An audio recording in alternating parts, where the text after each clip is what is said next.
Salam, değerli televiziya tamaşaçıları. Qərbi Azərbaycana həsr olunan növbəti verilişimizi təqdim edirik. Bugünkü verilişimizdə Qərbi Azərbaycanın intellektual potensialı, tarixi abidələr, ümumiyyətlə mədəniyyət resursları ilə bağlı söhbətlərimiz olacaqdır.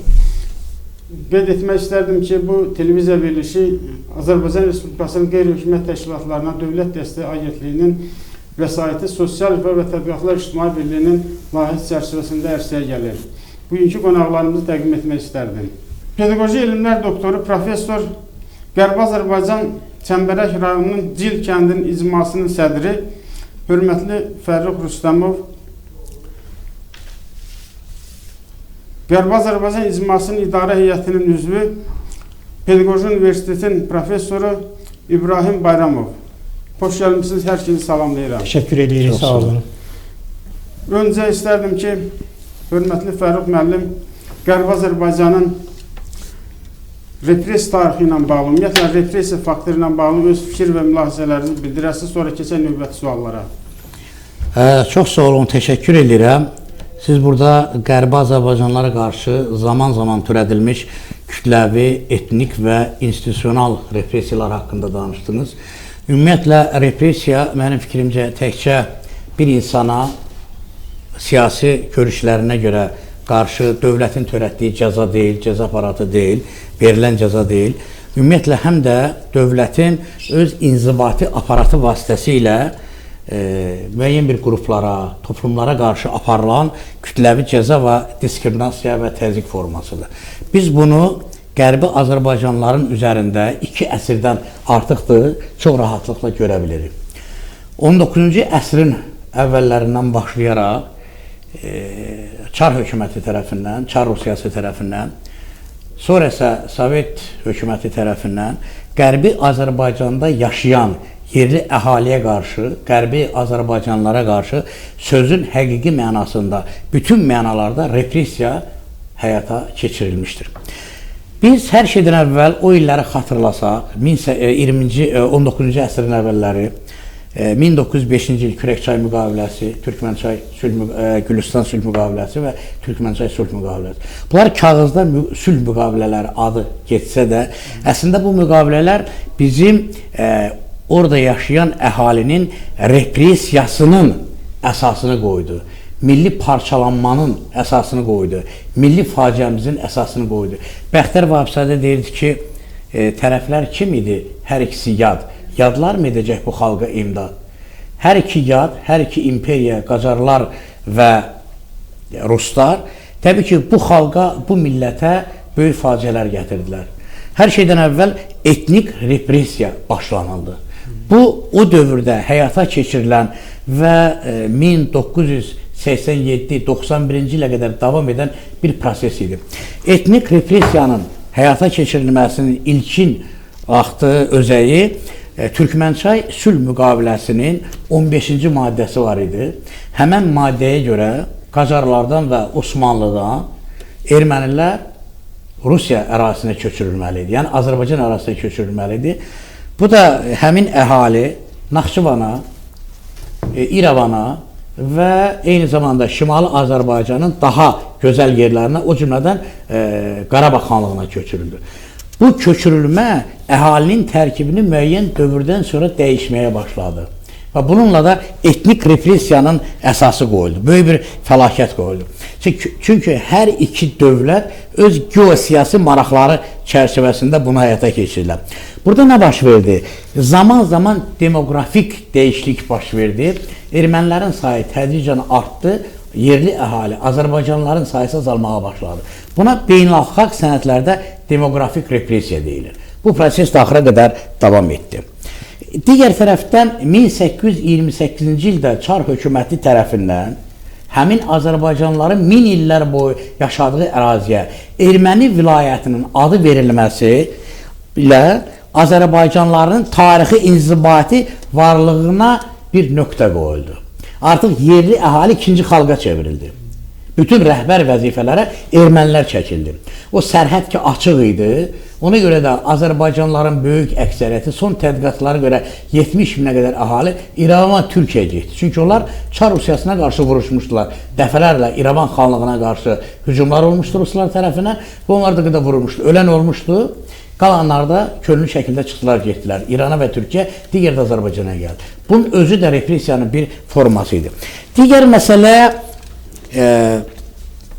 etnik təmizləmə sonraki illərdə davam etdi və 1905-7-ci illər ərzində bu qarşı duruma böyük fəlakətə çevrildi. Bilirsiniz, 1905-7-ci illərdə. Artıq 1918-ci ildə Cənubi Qafqazda yeni bir geosiyasi reallıq yarandı. Rusiyanın, Avropanın, Amerikanın bilavasitə dəstəyi ilə Cənubi Qafqazda Ararat dövləti yarandı. Və Batum konfransının maddəsinə, müddəalarına əsasən yarandığı ərazidə, Azərbaycan ərazisində belə bir dövlət yarandı. Bu dövlət həm Gürcülərlə, Gürcüstanla, həm də yeni Azərbaycanla qonşu şəraitində yaşamalı idi və onun üçün ayrılmış ərazi daxil, 9000 kvadrat kilometr ərazi daxilində. Lakin müqavilə bağlantığı dərhal sonra onlar hücuma keçdilər və Azərbaycanın böyük ərazilərini, o cümlədən Zəngəzuru bütövlükdə ələ keçirdilər və digər tərəfdən Göyçə o dövrdə Azərbaycanın tərkib hissəsi hesab edilirdi. Göyçə bütövlükdə Şamxor qəzasına baxırdı. Əvvəl Gəncəyə baxırdı, sonra onu Şəmkirə, indiki Şamxoru, indiki Şəmkirə tabe etmişlər. Bütövlükdə işğal. O ərazilər bütövlükdə etnik təmizləməyə məruz qaldı.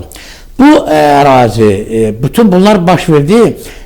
Bu əhalinin, yerli əhalinin bu torpaqlardan qovulması o siyasi görüşlərinə görə deyildi. Bir insana qarşı deyildi, 5 insana qarşı deyildi. Bütövlükdə Türk toplumuna qarşıydı, Azərbaycanlılara qarşıydı və ona görə də bu etnik repressiya sayılır. Digər tərəfdən biz burada 18-20-ci illərdə hadisələr dediyim kimi çox dəhşətli oldu. 100 mindən artıq əhali Qərbi Azərbaycanı tərk etmək məcburiyyətində qaldı və 23-ci ildən sonra Bolşeviklər hakimiyyətə gəldikdən sonra onların bir qismi qayıtdı, amma əksəriyyəti yenə qayıtmadı. Bu etnik təmizləmə sonraki illərdə də yavaş-yavaş həm sərt şəkildə, həm də yumuşaq şəkildə davam etdirildi. Ən son isə 1987 və 91-ci illərdə etnik repressiya son qoydu. İndi mən istəyərdim iqtisadi repressiyadan danışım. İqtisadi repressiya nədir? İqtisadi repressiya əhalinin malının, mülkünün, təsərrüfatının, 1000 illə yaratdıqların hamısının əlindən alınmasıdır. 1948-53-cü illərdə deməli SSR Nazirlər Soveti belə bir qərar qəbul elədi ki, həmin əhali tamamilə 100 mindən çox əhali köçürülməlidir Şimali Azərbaycana. Buna təsərrüfat fəaliyyəti ilə əlaqələndirdilər ki, çünki Azərbaycanda güya pambıqçılıq inkişaf etməlidir, mil muğan çiçəklənməlidir və ona görə də bunları Azərbaycana köçürdülər. Əslində bu yeni bir köçürülmə idi, və buna da təsərrüfat zərurət kimi ad verirdilər. Burada inzibati təzyiqlər çox güclüydü. Əslində o köçürmədə belə bir şey vardı, könüllü olaraq. Adı könüllü olsa da özü çox məcbur idi. Yəni insanları məcburən köçürdürdülər. Özü də daha çox İrəvan və İrəvan ətrafındakiləri köçürürdülər. Üzr istəyirəm Fərrux müəllim, yəni çox belə səfalı bir məkanlardan gətirib isti bir əraziyə yerləşdirdilər. Yəni burada kifayət qədər insanlar da tələf oldu. Yox, təbii ki. İndi burada bir maraqlı bir şey var ki, deməli, bir faktı deyim ki, əhalinin bəziləri köçmək istəmirdi. Göyçə tərəfdə belə bir məcburiyyət yox idi köçürülməyə. Yəni, o salınmamışdı sənədə, amma mənim danışdığım yaşlı insanlar, onlar Azərbaycanın müxtəlif şəhərlərinə köçüblər. Bizə deyirdilər ki, sən kommunistsən, sən partiyanın çağırışına səs verməlisən. Sən niyə qalmırsan Ermənistanda? Niyə sən Azərbaycana getmirsən? Niyə gedib milli muğan inkişafına töhfə vermək istəmirsən? Və onlara məktəbləri bağlayırdılar, obyektləri bağlayırlar ki, məcburən onlar Azərbaycana getmək məcburiyyətinə qalsınlar. İkinci tərəfdən xaricdən gələn ermənilərin oraya yerləşdirilməsi məsələsi var idi ki, köçüb gedən Azərbaycanlıların evində ermənilər yerləşdiriləcək. Digər məsələ SSR-Türkiyə münasibətləridir. Artıq siyasi soyuq müharibə başlamışdı. Onlar fikirləşirdilər ki, sərhəddə türklər olmasın, Azərbaycanlar olmasın və onları köçürtdülər. Bu təbii ki, Moskva və İrəvan rəhbərliyinin ortaq geosiyasi maraqları idi. Burada etnik tərkib inzibati yolla dəyişdirildi. Siz burada bir maraqlı məqama toxundunuz, iqlim genosidir. Bir var ki, Qərbi Azərbaycan bütövlükdə dağlıq zonadır. 2000-2400 metrdən yuxarı ərazilərdə yerləşir. Həmən ərazilərdə yaşayan insanları birdən-birə gətirib isti məkana, milə muğana tökdülər, Kür-Araz ovalığına. Burada da həmin dövrdə 40-45 dərəcə isti olan bir yer idi. Həm də malaraya xəstəliyi çox geniş yayılmışdı. Təmiz su, təmiz bulaq, təmiz havada gəzən insanlar bu çayırlı sudan içdilər və xəstələndilər. Çoxu həmən xəstəliyə düçar oldu, öldü və digərlərdə kütləvi surətdə həmin insanların ölümünə səbəb oldu. Bu da birbaşa dövlətin özünün yaratdığı şərait idi. Artıq burada ayrı-ayrı fərdlərdən söhbət ki, dövlət özü maraqlı idi ki, insanlar belə məhv edilsin. Üzr istəyirəm, Fərrux müəllim, bu mövzuya qayıdacaq, siz kifayət qədər çox vacib məsələlərə toxunursunuz. Bu məsələyə mütləq qayıdacaq. İstərdim ki, digər qonağımızın da bir fikirlərini alaq. Hörmətli İbrahim müəllim, siz toponimlər üzrə mütəxəssissiniz. Yəni, Qərbi Azərbaycanın toponimləri, ümumiyyətlə bu sayının ən gözəl tədqiqatçılarından birisiniz. Bilmək istərdim, təcavüzə məruz qalan toponimlər real, ən azından vəziyyəti necədir? Təxminə o toponimlərin sayı nə qədərdir? Təcavüzə məruz qalan toponimlər. Təşəkkür edirəm dəvət üçün. Doğrudan da Qərbi Azərbaycanla bağlı verilişlərin verilməsi, yaşlı nəslin yaddaşının möhkəmlənməsi, gənc nəslin maarifləndirilməsinə xidmət eləyir. Bu verilişiniz də həmin verilişlərdən biridir. Və sistemli şəkildə mən biraz bundan əvvəl siz verilişə başlayarkən dediniz, bu 4-cü verilişdir, səhv etmirəmsə. Bunun özü Qərbi Azərbaycanla bağlı gənclərin məlumatlandırılmasına xidmət eləyir. Digər tərəfdən Azərbaycanın tarixi torpaqlarından deportasiya olunmuş, soyqırımına məruz qalmış ərazilərlə bağlı məlumatların geniş ictimaiyyətə çatdırılması deməkdir. İkinci bir tərəfdən onu qeyd edeyim ki, toponimlər xalqın, ərazinin canlı tarixi yaddaşıdır. Daş üzərində yazılmış bir sərvətdir. Toponimlər 3 elmin qovşağındadır. Bunu belə dəyərləndirmək olar. Tarix elmi olmadan zamansızdır. Coğrafiya elmi olmadan məkansızdır. Dilçilik elmi olmadan da laldır. Bunu rəhmətli akademik Budaq söyləmişdir.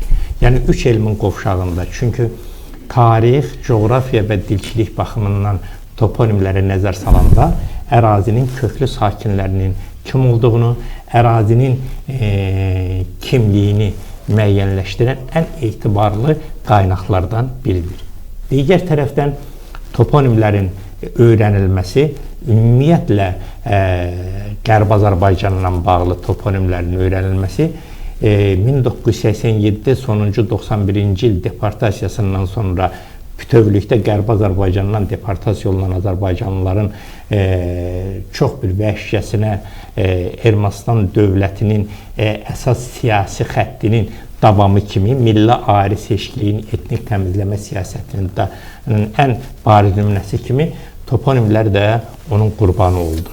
Və qeyd etmək istərdim ki, bir ərazinin tarixini öyrənmək üçün o aşağıdakı mənbələrə istinad etməklə oranın kimliyini, oranın pasportunu müəyyənləşdirmək olar.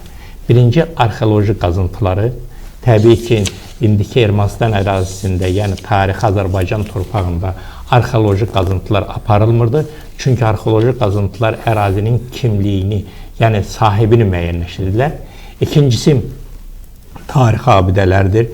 Orada kimin əl izləri, obrazlı ifadəsi desə, o tarixi abidələrdə kimin, hansı xalqın əl izlərini görmək olar.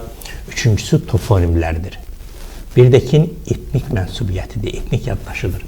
Və toponimlər bunların içərisində ən mühüm qaynaqlardan dediyimiz kimi biridir. Toponimlərdə tarix yatır. Toponimlərdə xalqın kimliyi müəyyənləşir. Qərbi Azərbaycan toponimləri ümumiyyətlə bir faktı qeyd etmək istərdim ki, araşdırarkən erməni mənbələrinə, erməni tədqiqatçılarına pis, yaxşı müraciət etmədən fikir söyləmək bir növ elmi yanlışlığın gətirib çıxarda bilər. Və mən istərdim ki, bu toponimik fondu bu toponimləri hardan əldə etmişik və hardan əldə etməklə düzgün nəticəyə gəlib çıxa bilərik.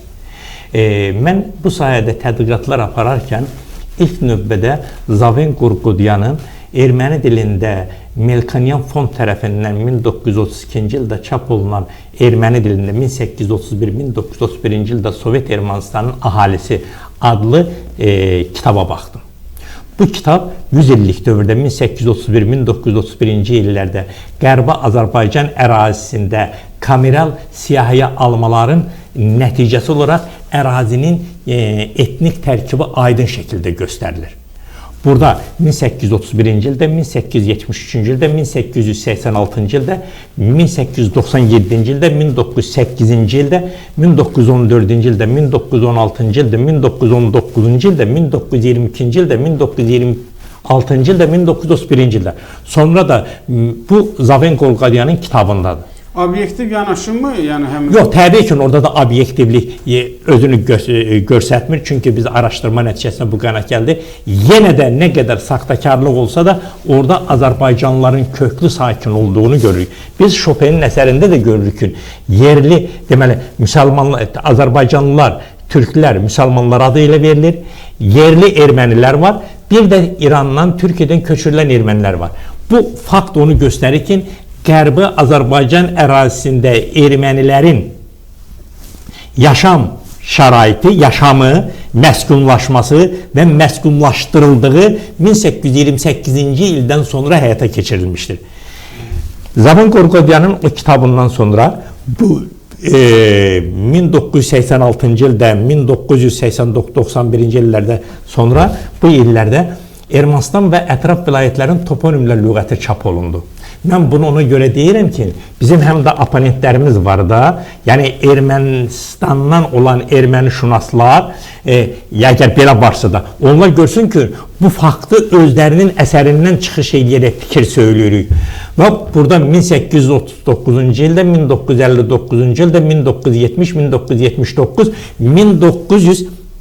1979-cu ildə. Bir də 89-cu ildə əhali siyahıya alınmağa aparmışdı, orada Azərbaycanlı olmuyor. Təkcə bir faktı qeyd etmək istərdim ki, mən niyə ətraflı bu etnik tərkibin üstündə dururam ki, bu etnik tərkib insan yaşadığı yerdə öz adına uyğun, öz dilinə uyğun yaşayış məntəqəsini adlandırır. Basarkeçər rayonunda 1831-ci ildə, bu Chopin'də də var, cəmi cümlətanı 9 erməni yaşayıb. Yəni bu İstər bu Çəmbərəkdə olsun, istər Zəngibasarda olsun, istər Dərəliyəzdə olsun, istər Velidə olsun, istər Dərəçiçəkdə olsun və bütün ərazi, Zəngəzurda olsun və bunların bu ərazilərin etnik mənsubiyyətini nəzər salanda görür ki, Azərbaycanlılar hətta nə qədər ermənilər o saxtakarlığı edirlərsə də tarixin o dibinə qədər gedirsən ki, görürsən ki, burada Azərbaycanlılar köklü, aborigen ahalidir. Ermənilər buraya gəlmədi. Bunu sübut edən toponimlərdir. Mən Zaven Qurqudyanın həmin əsərində 2310 toponimi saydım. Bir saydım. 2310 toponim üzərində dilçilik baxımından, tarix baxımından tədqiqata cəlb edərkən tam surətdə müəyyənləşdirdi ki, ərazinin toponimik örtüyünün 2000'i sırf Türk mənşəlidir. Və yerdə qalan 300 isə hibriddir. Yəni, Azərbaycan, Fars, Azərbaycan, Erməni. Erməni mənşəli toponimlər indiki Ermənistan ərazisində 1918-ci ildən sonra hörmətli Fərrux müəllim bu qeyd elədi. Ararat Respublikasının yarandığı, 1918 yarandığı o gündən necə deyirlər, peyda olmağa başladı. Sonra yaradılıbdı onlar. Və bəli, onlar. Və ümumiyyətlə indiki Ermənistan ərazisində Azərbaycan mənşəli toponimlərin 743-ü mənəvi soyqırımın qurbanı olub. 743-ü. Onlar təkcə bir dəfə yox, hətta 2 dəfə, hətta 3 dəfə, hətta 4 dəfə toponimlər genosidin qurbanı olub. Mənəvi soyqırım, adları dəyişilir. Məsələn, bir misal deyim. Gümrü şəhəri qədim Türk tayfasının adını özündə əks etdirir. Kimmer Türk tayfasını, Kimmerlərdir. Bu Qəmərlidə özünü göstərir. Bu da Qəmərlidə indiki Ermənistan ərazisində olan yaşayış məntəqələrindən biri olub. Və Gümrü şəhərinin adını 1837-ci ildə Aleksandropol qoydular. Bu Aleksandrın deməli Nikolayın arvadının şərəfinə. Sonra bunu 1924-cü ildə o Sovet Respublikası, Sovet rejiminin banisi olan Lenin adını qoydular, Leninkanın. Sonra bu şəhərin adına Azərbaycanlılar deportasiya olunan sonra Qərbi Azərbaycanlı bunun adını qoydular Qumayri. Üçüncü getdi mi? Və 1998-ci ilin sonunda 2000-ci ilin əvvəlində elədilər Gümrü. Amma onun kökündə Gümrü dayanır. Gümrüdə Kimir tayfasının adını keçirir. Türk mənşəli. Bəli, sırf Türk mənşəli deyil. Mən bunun üzərində. İkinci bir istərdim ki, toponimlərlə bağlı bir fakt deyim. Ümumiyyətlə Qərbi Azərbaycan ərazisində toponimlərin dəyişdirilməsinin tarixi 1801-ci ildən başlayır. 1801-ci ildən 2006-cı ilə qədər Qərbi Azərbaycan ərazisindəki toponimlərin dəyişdirilməsi ilə bağlı fərmanlar imzalanır. Bu 1801-ci ildən, yəni 19-cu əsrin əvvəllərindən 1918-ci ilə qədər olan bir dövrdə uluslaşdırma olub. Məsələn, Aleksandropol buna misal oldu. Sonra Kəvər adı Novobayazet elədilər. Sonra Norbayazet edilər. İndi Qavar edilər. 4 dəfə. Qavar mahal deməkdir türk dili, erməni dili. Əməsində o Qavar Kəvər deməkdir. Kəvər də qədim türk tayfalarından birinin adıdır. İkinci ad dəyişmə əməliyyatı 1918-20-ci ildə oldu Ararat Respublikası dövründən. Üçüncü dövrü, bunu biz dövrləşdirməyi elmi prinsiplə bu cür təsnif etmişik. 1920-1930-cu illər Ermənistanda Sovet hakimiyyəti qurulub kolxozlaşma dövrüdür. Üçüncü 1936-1960-cı illər qədər. Niyə 30-60 götürdük? Repressiya dövrü oldu. Bu repressiya dövründə Azərbaycanlıların deməli Ermənistan ərazisindəki planı Azərbaycanlıların hesabına yerinə yetirdilər. 1 kilo taxıla görə tutdular. Nə bilim bir deməli güya ki qolşanmaqda onu tutdular. Yəni plan qoymuşdu seri məkanında Azərbaycanlıları. Və 1960-cı ilini götürdük. Yalançı, dünyada olmayan deməli güya ermənilərin soyqırımı olub 1915-ci ildə. Yəni bu bütün mənbələrdə, Türk mənbələrində, hətta Amerika'nın o tarixi mənbələrində və araşdırmalar nəticəsində tam sübut olunur ki, tarixdə belə işi olmuyor. Bu 1965-ci ildə onun 50 illiyi Moskvanın əlindən keçirildiyinə görə, ona görə 60-cı illəri götürdük. 4-cüsü 1960-1980-ci il sonuna qədər və Azərbaycanlıların 65-ci ildən sonra Qərbi Azərbaycan ərazisinə sıxışdırılmağa başladı və bunun təkcə rayon partiya komitələrinin birinci katibləri həmişə Azərbaycanlılar olurdu. Onları vəzifədən çıxartdılar. Bunu Zəngibasarda elədilər, Kəmbərəkdə elədilər, sonra bunu Dərələzdə elədilər, bunu Qarakilsədə elədilər, bunu Qafanda elədilər. Bu da repressiyanın bir növüdür. Bir növüdür, bəli. Azərbaycanlılar yüksək vəzifədə çalışan Azərbaycanlılar. O olmasın. Və sıxışdırıldı. Etaplarla da bunların mərhələlərlə başlayırlar. Tamamilə. Və bunun ardınca 4-cü ad dəyişmə əməliyyatı 1991-2006-cı ildə baş verdi. Və bu ad dəyişmə əməliyyatlarının seri məkanı dövründə, yəni Ermənistan seri dövründə ən kütləvi şəkildə 1935-ci ildə həyata keçirildi. 1935-ci ildə təkcə birdən-birə Qərbi Azərbaycan ərazisində 76, 1946-cı ildə 120, 1972-ci ildə 89, 1991-ci ildə 112, 2006-cı ildə 30 yaşayış məntəqəsinin adı dəyişdirildi. Yaşayış məntəqəsinin adının dəyişdirilməsində bir əsas məqsəddir. Azərbaycanlılar buranın köklü sakinləri olmuyor. Yəni bu doğrudan da cinayətkarlıqla həyata keçirilən milli ayrı seçkiliyin ən bariz nümunəsidir. İbrahim müəllim, çox vacib məsələyə toxunursunuz həqiqətən də. Bu da bir repressiyanın bariz nümunəsidir və həmçində belə deyək, Azərbaycanlıların izin silmək məqsədləri addımlardan biridir. Və istərdim ki, Fərrux müəllim, siz o repressiya tarixi ilə bağlı fikirlərinizə davam edəsiniz. Ümumiyyətlə, çox gözəl təsnifatını verdiniz. Yəni, hər bir sahə üzrə repressiyanın gözəl təsnifatı təsnifatı. İbrahim müəllim də intellektual repressiyadan danışdı. İntellektual Repressiyadan danışdı, bəli. Yüksək vəzifələrdə olan Azərbaycanlıların da vəzifədən azad olunması, şərhlənməsi də repressiyanın bir növü idi həqiqətən. Bəli, təbii ki. O ki. da başlanğıc oldu. Və istəyirəm 20-ci əsr, ümumiyyətlə 20-ci ildən sonraki dövrdə o repressiya bir... Bilirsiniz, orada daha güclü oldu. Artıq Sovetlər hakimiyyətə gəldikdən sonra çox maraqlıdır ki, həmən Sovet İttifaqı Mərkəzi Komitəsi ermənilərin əlinlə Azərbaycanlara qarşı, türklərə qarşı repressiyanı həmişə davamlı olaraq həyata keçiriblər. Bayaq mən dedim, o daha çox sərhəd məsələsi, Türkiyə ilə vəziyyətin kəskinləşməsi, soyuq müharibə ilə bağlı idi. Və İbrahim müəllim çox gözəl dedi ki, intellektual repressiya heç bir yerdə Qərbi Azərbaycanda olan kimi olmuyor.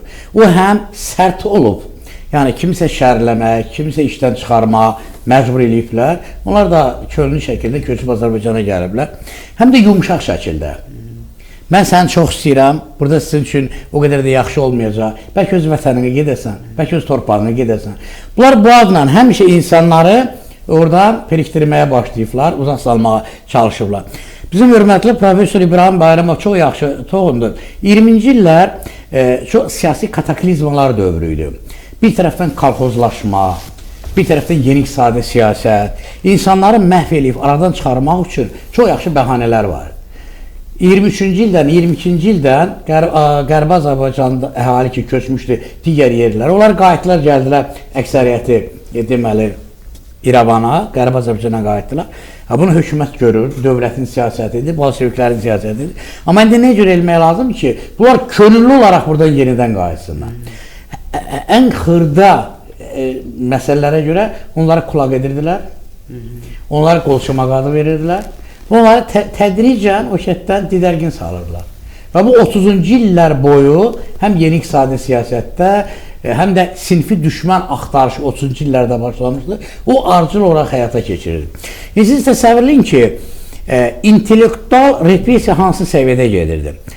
Bax, deməli, istərlər Qərbi Azərbaycandakı kəndlərin əksəriyyətini 23-24-cü ildə ibtidai məktəblər, dünyəvi ibtidai məktəblər, Sovet məktəblər fəaliyyətə başlayır. 30-cu illərdən artıq 7 illik məktəblər fəaliyyətə başlayır.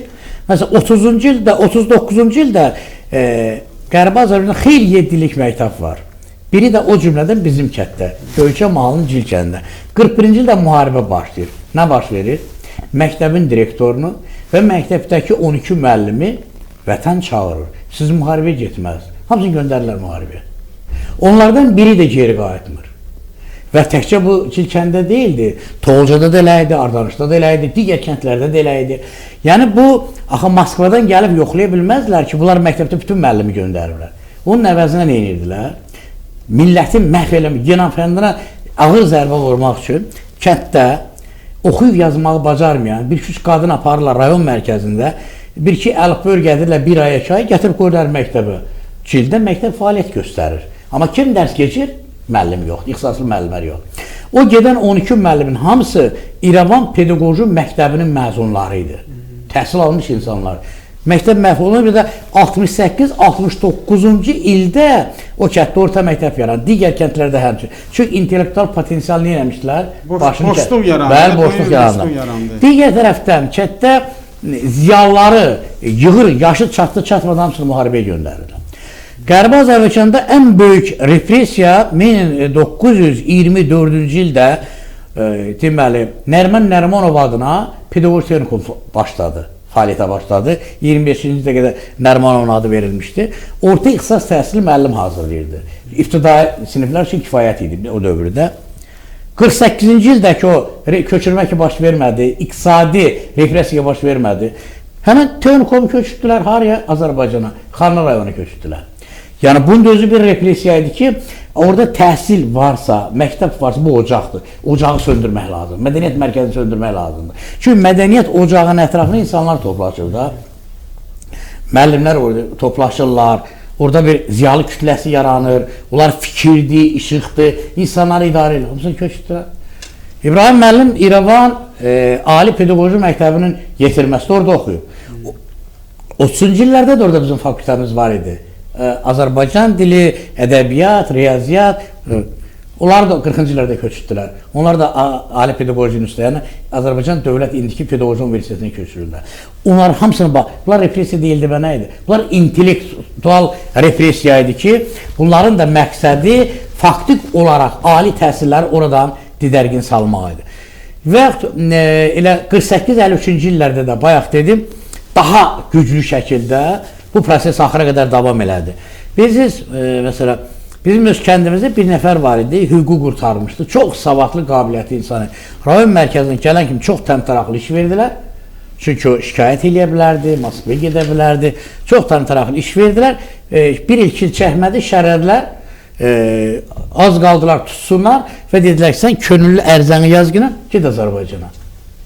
Bu hallarla və həm sərt şəkildə, həmsə yumuşaq şəkildə intellektual bu deməli repressiyanı həyata keçirirdilər. Bunların belə strateji məqsədləri var da, yəni düşünən beyinləri zaman-zaman uzaqlaşdırma, vəzifələrdən uzaqlaşdırma. Gələcək repressiya, gələcək etnik təmizliyə əsas idi. Yəni əhali məsələn başsız qalırdı da, ziyalısı olmayan əhali niyə bilər? Yəni əsas düşüncəli olan, idraki olan, idarə etmə qabiliyyəti olan, aparatda işləyən, ondan xəbərdar olan insanları uzaqlaşdırırdılar. Digər tərəfdən də o dövrdə işləmiş insanlar var ki, mərkəzi komitədə, başqa yerlərdə işləyirdilər. Deyir, mühüm iclaslar olanda bizi iclasa çağırmırdılar. Qapalı şəkildə iclaslar keçirdilər. Öz təklif və tövsiyələri verirdilər ki, biz yerli əhaliyə qarşı hansı tədbirləri görməliyik. Və onlar indi də açıq ifadə edirlər, onlar çəkinmirlər. İndi də haqq qazandırırlar, bütün uduzdular.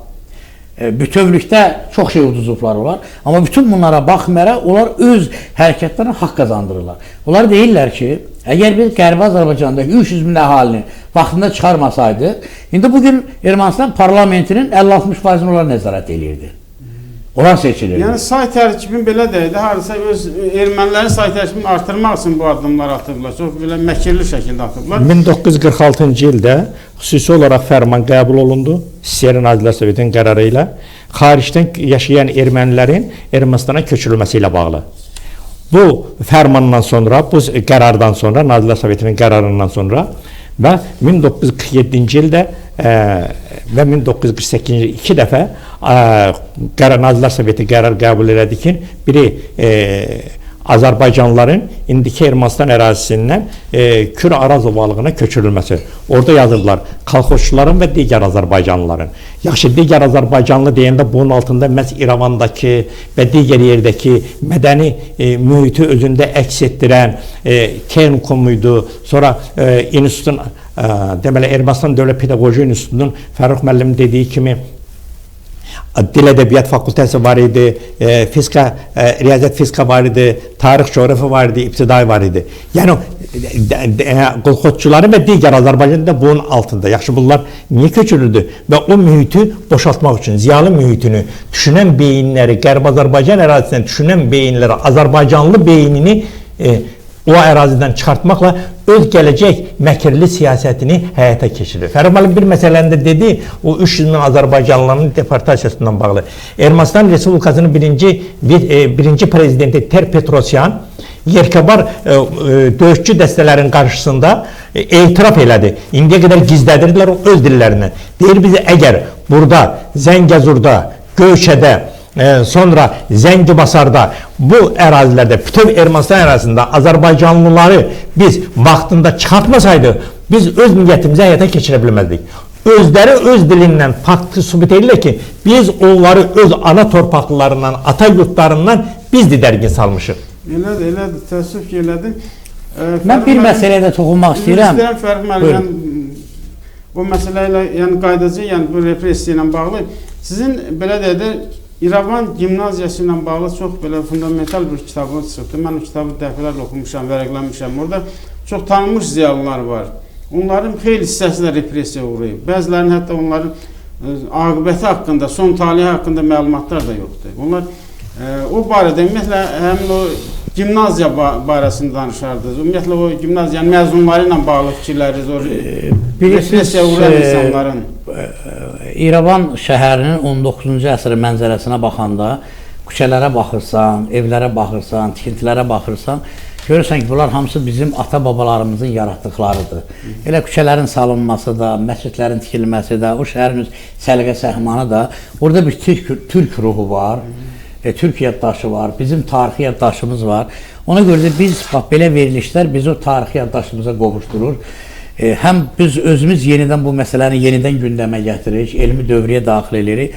Həm də İbrahim müəllim dediyi kimi gənc nəsil maariflənir ki, biz hansı tarixi, mədəni, elmi irsin sahibləri olmuşuq.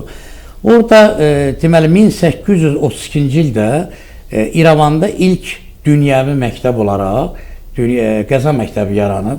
Bu Qəza məktəbi əvvəlcə 2 sinifli olub, sonra 3 sinifli olub, sonra progimnaziya çevrilib, yəni natamam orta məktəbə çevrilib. 1881-ci ildə gimnaziya çevrilib. Gimnaziya tam orta məktəb deməkdir. O dövrdə gimnaziyanı bitirmədən universitetə qəbul olmaq mümkün deyildi. Və çox maraqlıdır, gimnaziyanı bitirənlər dünyanın, təkcə Rusiyanın yox, dünyanın istənilən universitetinə imtahansız qəbul olunurdular. Yəni, belə fikir var idi ki, gimnaziyanı bitirmək artıq hansısa bir dünya universitetində oxumağı artıq haqq edirsən sən. Nüfuzlu bir tədris mərkəzi olub da. Yəni, o universitet, deməli, elə qəbul ili var ki, 60 nəfər, 65 nəfər gimnaziya daxil olur. Həmən 8 ildən sonra baxırsan ona, görürsən ki, 5 nəfər, 6 nəfər bitirir. Yəni, onu bitirmək, başa gətirmək çox çətin idi. Həm qədim dillər öyrənilirdi, həm müasir dillər, xarici dillər öyrədilirdi. Həm də fizika, kimya, riyaziyyat, bütün təbiət elmləri, humanitar elmlər və s. Və 1881-ci ildə yaranan gimnaziyada bu mühitin formalaşmasında Azərbaycanlar çox mühüm rol oynayıblar. Və hətta İrəvanda teatrın formalaşma, Azərbaycan teatrının əsasının qoyulmasında da İrəvan müəllimlər seminariyası ilə bərabər İrəvan gimnaziyasının tələbələri də orada iştirak edir. İrəvan gimnaziyasının Azərbaycan dili müəllimi deməli 1881 Mirzə Elxanov idi. O 1856-cı da gəlmişdi. Hələ o dövrdə Qəza məktəbi idi. Progimnaziyada da ana dili və şəriət müəllimi oldu. 81-ci ildən 85-ci ilə qədər də burada fəaliyyət göstərdi gimnaziya müəllimi kimi. Çox bacarıqlı və qabiliyyətli müəllim idi. Bütün Cəmi Qafqazda Azərbaycanlılar içərisində ilk ana dili dərsliyinin müəllifidir bu. Bu ana dili dərsliyini yazmışdı, ona yaxşı rəy vermişdilər. Həmən dərslik Sankt-Peterburqa göndərilmişdi. Orada Şərq Xalqları İnstitutunda müzakirə olmuşdu. Çapa tövsiyə olmuşdu. Çox təəssüf ki, o dünyasını dəyişdi, bu dərslik çap olmadı. Ondan sonra da tamam başqa dərsliklər meydana gəldi. Bu mühitin formalaşmasında o çox gözəl müəllim idi. Orada milli mühitin formalaşmasında Mirzə Elxanov. Cəmi Qafqazda, bütün Qafqazda ilk diplomlu Azərbaycan dili müəllimidir o. Yəni o dövrdə ana dilindən dərs keçmək üçün hökmən gimnaziyada imtahan verməlidir. İmtahan verəndən sonra sənə görə sınaqdan çıxardınsa sənə diplom verərdilər.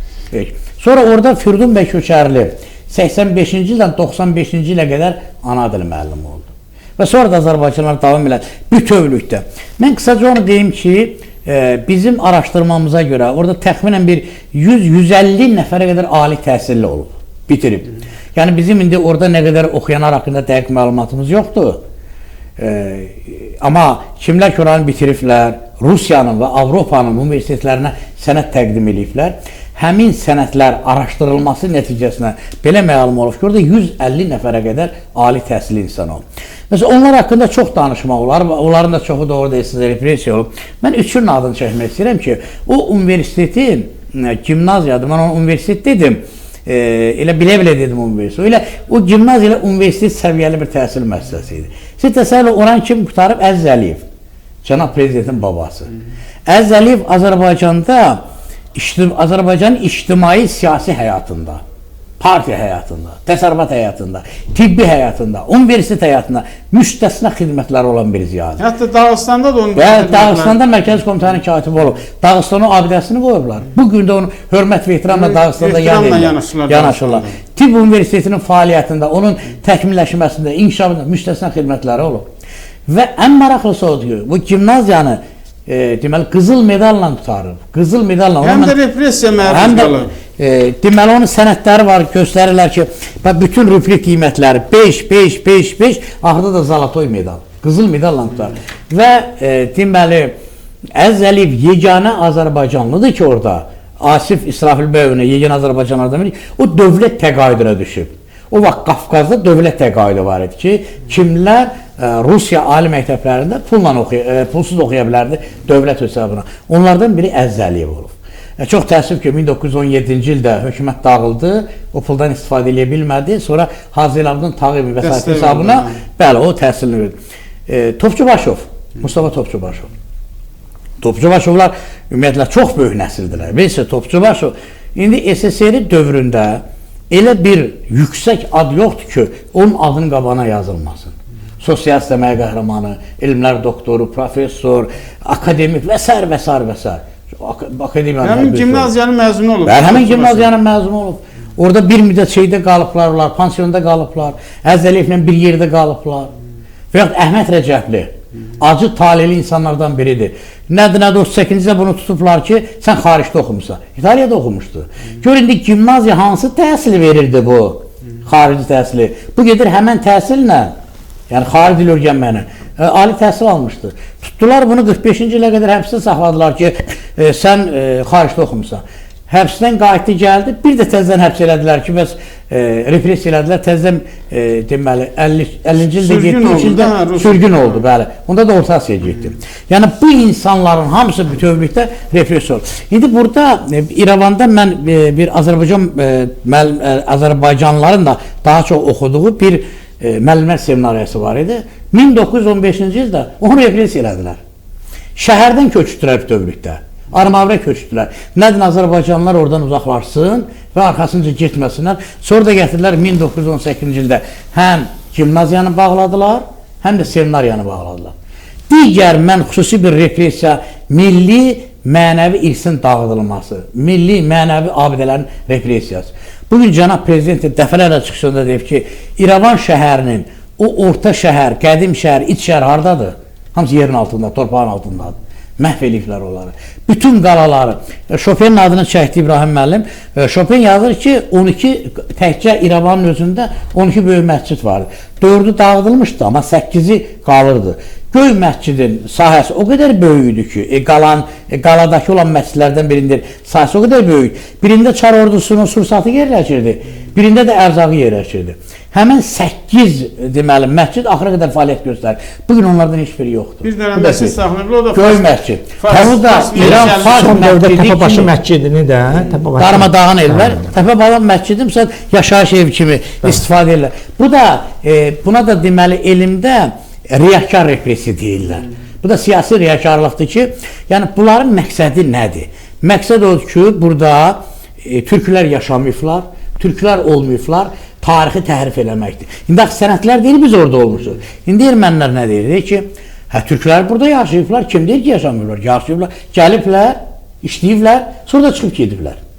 Yəni bunların tarixliyi, qədimliyi uzaqlaşdırırlar ki, burada olmuyorlar. Şüfatını almaq üçün burada bunların heç bir tarixi abidəsi yoxdur, yeri yoxdur, yurdu yoxdur. Amma indi deməli ermənilərin ensiklopediyası var 3-cü cilddə. Burada İrəvan xanlarının siyahısı verilib ki, İrəvan xanlığı nə vaxt yaran və kimlər rəhbəri eləyiblər? Kimlər bu sülalənin rəhbəri? Bir dənə erməni yoxdur. İrəvanın özünə və yaxud ətrafında bir dənə erməni çarı yoxdur ki, desinlər ki, bu bizim çarımızın abidəsidir. Bütövlükdə bu qəbirlərin, abidələrin bu mənəvi bir repressiyadır. Bugün ona qarşı çox ciddi şəkildə Ermənistanda iş gedir. Qəbirləri dağıdırlar, sökürlər, yol salırlar, ondan sonra ev tikirlər, hamısı itsin. İndi dəhşətli bir vəziyyət nədir? Deməli, bizim hörmətli icmanın sədri Əziz müəllimgil belə bir tədqiqat aparıblar. Deməli, elə qəbirlər var ki, dağın sinəsindədir, orada ev tikmək mümkündür, nə yol çəkmək mümkündür. Nə edirlər?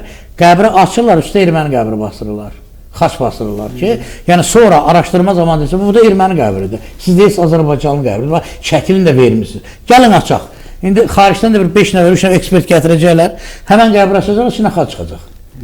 Maraqlı bir fakta toxundu Fərrux müəllim, onu qeyd eləmək. Əziz müəllimgilin, Əziz Ələkbərli ilə Səbu Hüseynovun Qərbi Azərbaycan Mədəni İrsi kitabında, orada 7-ci əsrdə Kitab-ı Dədə Qorqud dastanında adı çəkilən Altuntaxt kəndi ilə bağlı, sonradan o yerlə yeksən edib, Altuntaxt kəndinin qəbristanlığını tapıblar. Deməli, 7-ci əsrdə Altuntaxt Dədə Qorqud dastanında adı çəkilir, o da Göyçə mahalında yerləşir.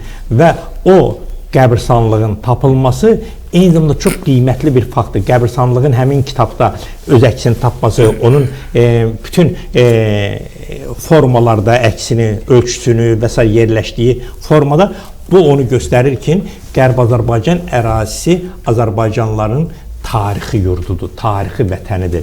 Azərbaycanın tarixi bir ərazisi olubdur. Elədir, yəni çox istərdim ki, bir vaxtımız da yekunlaşır. İbrahim müəllim, yəni ki, siz birbaşa sizin sahənizdir o. Yəni izlər itir, getdikcə itirir, sürətlə, qəddarla izlər itirilir Qərb Azərbaycanda. Biz nə etməliyik? Daha nələr etməliyik ki, yəni bizlər bərpa olunsun, dünya qəbul etsin, dünya hardasa bizim sərvətimiz olduğunu bilsin, tanısın, qəbul etsin. Bilirsiniz, Cənab Prezident Müzəffər Ali Başkomandan İlham Əliyev 24 dekabr 2022-ci ildə Qərb Azərbaycan icmasında bir qrup Qərb Azərbaycan ziyarlılarla görüşəndə proqram xarakterli çıxış oldu. O çıxışdan sonra, yəni Qərb Azərbaycanla bağlı tədqiqatlar elmi istiqamətdə getdir. Mən bir faktı da demək istərdim ki, Ermənistandakı Azərbaycanlılar Azərbaycanda yaşamadığı üçün Azərbaycan tarixindən kənarda qalıblar. Erməni olmadığı üçün erməni xalqının tarixində kənarda qalıblar. Yəni araşdırılmıyor. Bugün bizim qarşımızda Cənab Prezidentin proqram xarakterli çıxışından sonra Qərb Azərbaycan icmasında bu sahədə elmi istiqamətdə tədqiqatlar aparıldı. Və biz bugün bu sahədə çalışanlar, elm adamları Qərb Azərbaycanla bağlı müxtəlif istiqamətdə tədqiqatlar aparılmalı, dünya ictimaiyyətinə çatdırılmalıdır ki, o ərazinin köhlü sakinləri Azərbaycanlılar olub. Biz addım-addım Qərb Azərbaycana doğru gedirik. Və Cənab Prezident Azərbaycan Milli Elmlər Akademiyasının 80 illik yubileyində bir daha Qərb Azərbaycan məsələsinə toxundu və o çox bir müdrik bir kəlam dedi.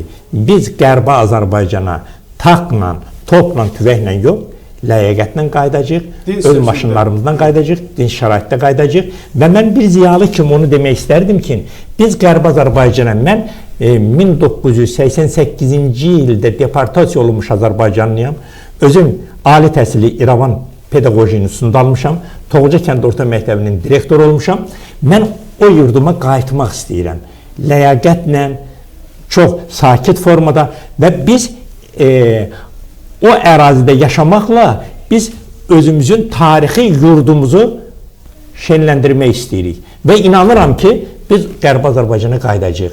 Eyni zamanda Qərb Azərbaycanla bağlı aparılan tədqiqatların təkcə Azərbaycan dilində yox, Rus dilində, İngilis dilində və digər xarici dillərdə bu çap olunub dünya ictimaiyyətinə çatdırılmalıdır. Mən yeri gəlmişkən bir məsələni deyim. Deməli, Azərbaycan Dillər Universitetinin rektoru, çox hörmətli akademik Kamal Abdullayevin rəhbərliyi ilə Nazım Mustafanın və mənim müəllifliyimlə Həqiqətin Anamastikası kitabı çap olunub. Bu kitab həm Azərbaycan dilində çap olunub, həm Rus dilində çap olunub, həm də İngilis dilində. Və bu kitab Qərbi Azərbaycanın bütün yer-yurd adlarının pasportudur. Bu ərazinin, ikinci biraz bundan əvvəl Fərrux müəllim də qeyd elədi və mən də çıxışımda Əziz Ələkbərlinin, Səbu Hüseynovun Qərb Azərbaycanın mədəni irsi, bu kitab da çox dəyərlidir ki, tarixi, ərazinin öyrənilməsi üçün tarixi abidələr əsas deməli, qaynaqlardan biridir. Onlardan biri də qəbirstanlıqlardır. Yəni, bu Azərbaycanlılar burada yaşayıb ki, burada qəbirstanlıqları var, burada dəfn olunub. Yurtları buradır. Elə Altıntaxtın 7-ci əsrdə mövcud olan kəndin qəbirstanlığının tapılması bunun özü həmin ərazidə, yəni indiki Ermənistan ərazisində, yəni tarixi Azərbaycan, Qərbi Azərbaycanın köklü sakinləri Azərbaycanlılar olmalıdır. Biz ora qayıtmalıyıq. Biz öz yurdumuza qayıtmalıyıq, öz yurdumuzda ləyaqətlə və dinç şəraitdə yaşamaq istəyi ilə yaşayırıq. Təşəkkür edirəm. Çox zəruri məsələlərə toxunursunuz. Və vaxtımız da yekunlaşmaq üzrədir. İstərdim ki, yekun olaraq, ümumiyyətlə, hörmətli Fərrux müəllim bu repressiya ilə bağlı kifayət qədər zəruri məsələlərə toxundu, hətta təsnifatını da verdi repressiyanın. Biz bir media qeydi təmsilçisi olaraq repressiya tarixini tədqiq edirik. Yəni Azərbaycan kontekstində, həm də Qərbi Azərbaycan kontekstində. Sizin fikirlərinizi bilmək istərdik. Nə dərəcədə bu prosesi davam etdirmək zəruridir və sizin tövsiyələriniz barədə necədir? Çox sağ olun. Bir daha bizi dəvət etdiyinizə görə təşəkkür edirik. Çox maraqlı söhbətimiz alındı sizinlə. Təbii ki, bu millətin bir amalı, bir məqsədi var. Öz doğma yurt yuvasına qayıtmaq. Tarix həmişə təkrar olunur. 5-7-ci illərdə bu hadisə olub, insanlar geri qayıdıb. 18-20-ci illərdə olub, 48-53-də olub. Və yenə də bu insanlar Qərbi Azərbaycana qayıdış konsepsiyası qəbul olunub.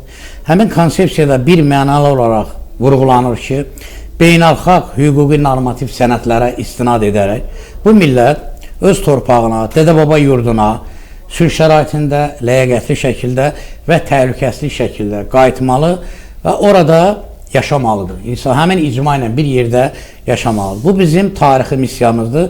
Bunu gələcək nəsillərə buraxmaq olmaz. Amma bizim üçün ən vacib olan bu ki, o Qərbi Azərbaycana qayıdışsa müəyyən yollar var ki, biz o yolları keçməliyik. Birinci, təbii ki, bu hadisələr Qarabağda Azərbaycan suverenliyini təsdiq edəndən sonra başladı. Əvvəllər bu cür sistemli tədqiqat yox idi və biz bu məsələləri daha ciddi şəkildə gündəmə gətirə bilmirdik.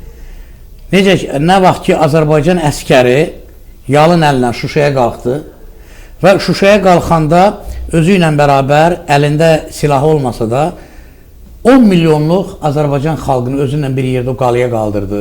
Əzilmiş, sıxılmış, sındırılmış, təhqir edilmiş 10 milyonluq xalqı da bu əskərlər çiynində o qalaya qaldırdı.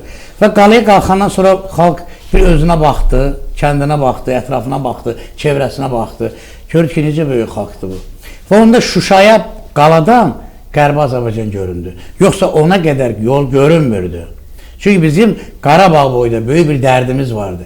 Qarabağ məsələsi bütün Azərbaycanlılar, həm cənubdakı Azərbaycanlılar, sərhədin o tayında olan Azərbaycanlılar, xaricdə olan Azərbaycan, bunlar hamısı bir Qarabağlı olaraq yumruğu bir yerə vurdu və dəmir yumruğun altında birləşərək Azərbaycanın ərazi bütövlüyünü təmin etdi. Elədir. Bugün də bunun şəklisi də, Şirvanlısı da, Lənkəranlısı da, Qarabağlısı da Qərbi Azərbaycanlı olacaq.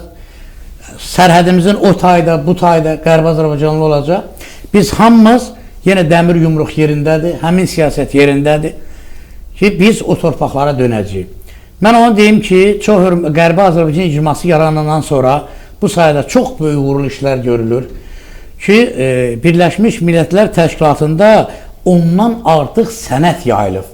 Qərbi Azərbaycanla bağlı bütün səfirliklərə və Birləşmiş Millətlər Təşkilatının üzvü olan dövlətlərə yayılıb.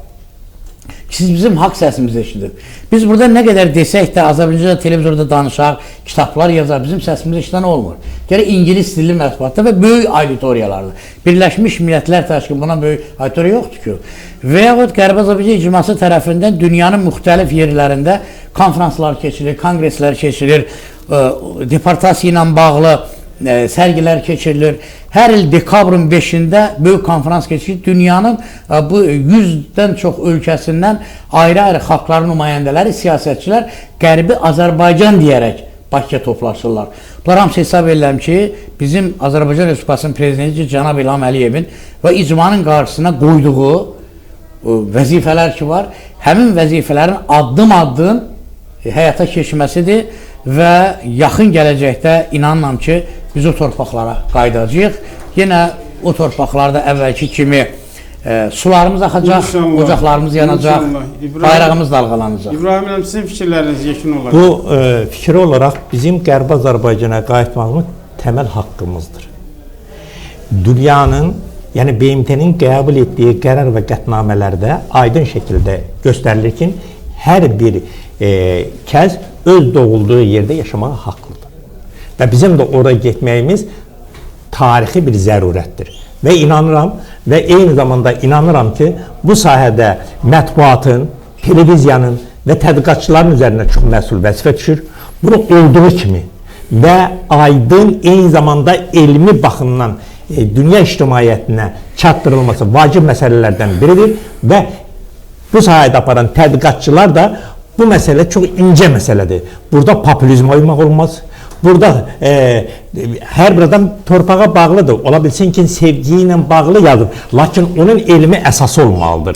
Və bu elmi əsası olan faktları, tədqiqatları dünya ictimaiyyətinə çatdıranda İngilis də, Fransız da, Ərəb də, Rus da başa düşür ki və o anlayır ki, o ərazinin köhlü sakinləri kimlərdir? Yəni Azərbaycanlılardır. Onların orada da yaşaması onun həm haqqıdır, təməl haqqıdır. Dünyanın qəbul etdiyi BMT-nin Fərrux mən demişim, bütün qərar və qətnamələr biz Azərbaycanlıların 1987-91-ci ildə tarixi Azərbaycan torpağına, Qərbi Azərbaycandan deportasiya olunanların geri qayıtmasını təmin edir. Və mən inanıram ki, sülh şəraitində çox ləyaqətlə biz o yurtlara qayıdacağıq. Çox sağ olun ki, siz də çox böyük töhfə verirsiniz. Təşəkkür edirəm iştirakınıza çox görə, sağ olun. Çox maraqlı fikirlərinizə görə bir daha təşəkkür edirəm və yekun olaraq Səs Televiziyasının rəhbərliyinə, əməkdaşlarına bir daha təşəkkür edirəm. Biz üçün belə şərait yaratdılar. Sağ olun, növbəti verilişlərdə görüşənə qədər.